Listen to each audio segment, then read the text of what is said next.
Hello, Trevor Cutmore here. So this week what we're talking about, UK property market, very important, but we need to know what is actually going on. So reports, really interesting. The reports coming out about which house prices are going up. We're seeing records high in 3 and 4 bed properties. Why is that? Well, I've said it before, people are looking to get more space, not just to get more space, but what they really want is to have an office space, and so they can work at home. I've said this before, we're going to see office blocks, etc. closing down. They're going to be coming up for conversions into residence under PDR, permitted development rights, and that's something that you and I need to be focusing on and understanding, and so we can take those opportunities. It might be a small office, don't worry, I'm not talking about big high-rise things. It might be a small office with 3 or 4 flats that you could turn it into, something like that.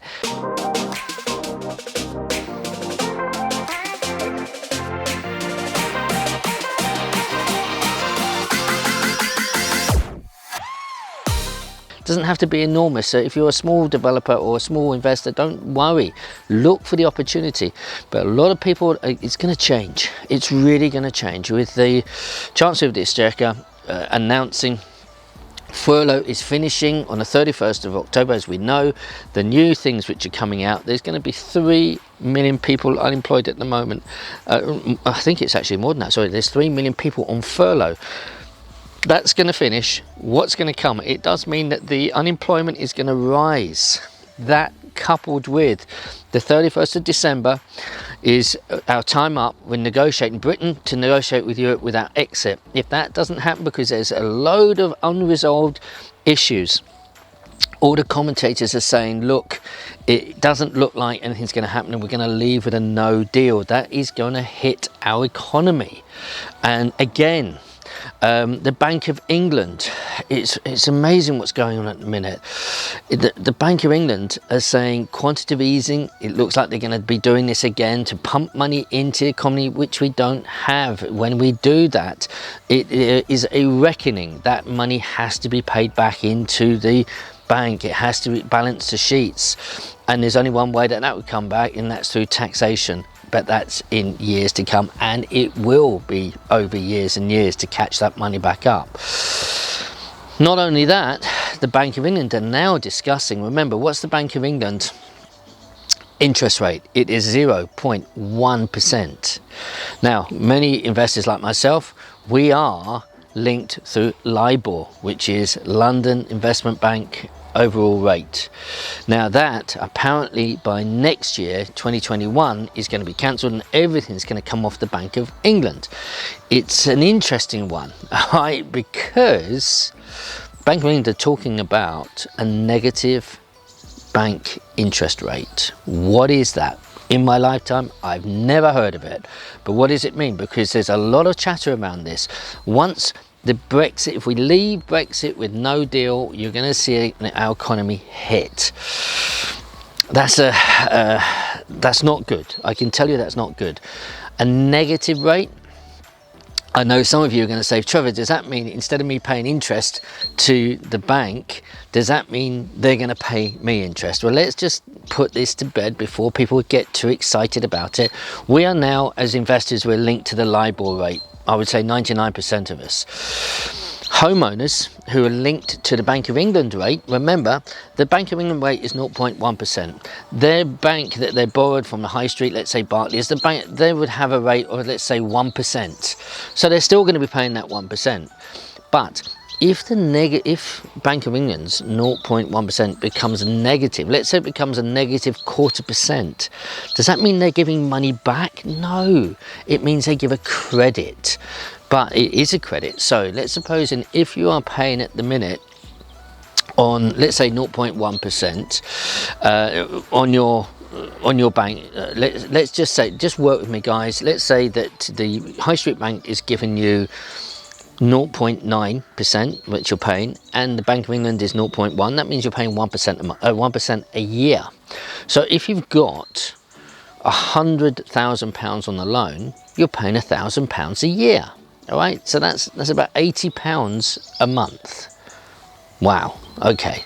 So if the Bank of England now go the other way and they do it, let's say 0.25% in negative, let's work it out at £100, £80 a month, that does mean that you'll only be paying £60 and approximately £20 a month they're going to credit you for the period of time that it is over at negative rate.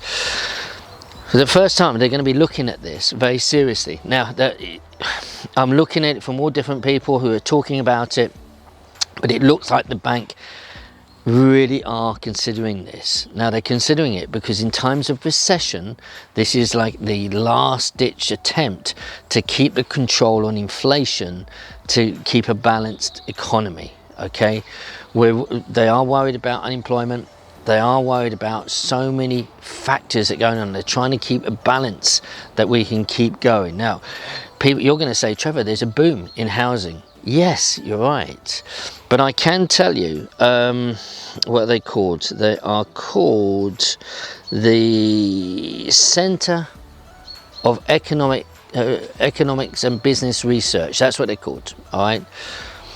Yeah, it's it. And they have been looking. This is from the Financial Times. They've been looking at what's going on. And they have predicted, and I take their predictions more serious than I do lots of other commentators. When you get even Nationwide Building Society, which a lot of people go to and think, yes, they're very good in their predictions and things. Estate agents make predictions, other people, financial institutions make predictions. But this particular research organisation, they're they're pretty good.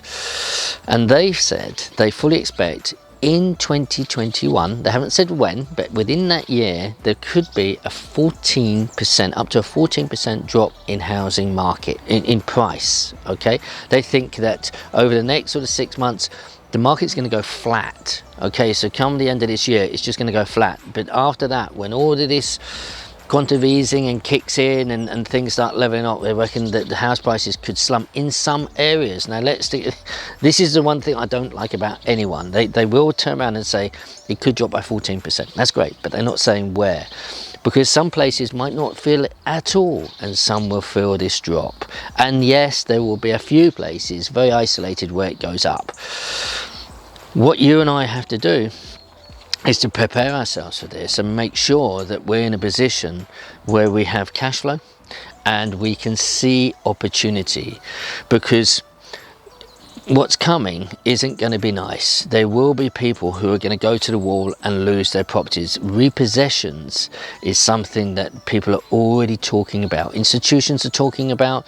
Lending companies are saying that they're going to be do as much as they can to help people in difficult situations. So they'll be giving more holiday breaks. They might be giving, helping people with arrears and saying, let's come up with a better plan and, reduce interest. And they're going to do everything they can to help. But the fact is, repossessions will be coming.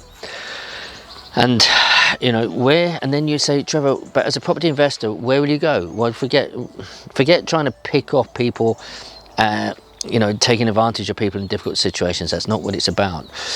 But at this time, even from now going forward, it's about adding value. If you're going to auction houses, great opportunity at auction houses. There really is. If you're direct to vendor, great opportunity. At the minute, in the estate agents, they really are, they're doing really well. They've got no stock at the minute, though. There's a lot of them, they're lacking stock. And that's a problem. And when they lack stock, it's difficult for all of them to sell. So everyone's waiting now, waiting for the tide to turn, and then they're going to be jumping all over stuff. I think the best thing, as I've said before, is to be part of the solution. Get out there, try to find the properties, speak to people. I'm approaching the vendors direct to vendor, contacting them directly and saying, look, I see your property, I see a great potential. Are you looking to sell it? And someone's saying, not at all. Someone's saying, well, maybe. But they've got my number. So I said, well, look, if you come to me, I'll give you a fair price. Remember, I'm looking at paying full market value, if not more, for a property that I can cut up and turn into multiple properties. That's the way forward, guys. So don't look to be you know, messing people up, saying, well, I'll offer you 30% below because you can't sell it now because the market's going down, down, down. Actual fact, you can actually pay more for your property. If you know anyone who has a nice property that I can either build in or divide into flats or anything like that, let me know. That's what we can do. So let's be part of the solution. Don't look to screw people down. I don't like that, and that's not what property investing should be about. It's about being fair and good to all people. But the fact is, we're going into a difficult time in the next few months. Guys, I wish you all the best. Please make comments, please share this video and subscribe, and I look forward to seeing you in the next one. Take care of yourself. God bless. Bye bye.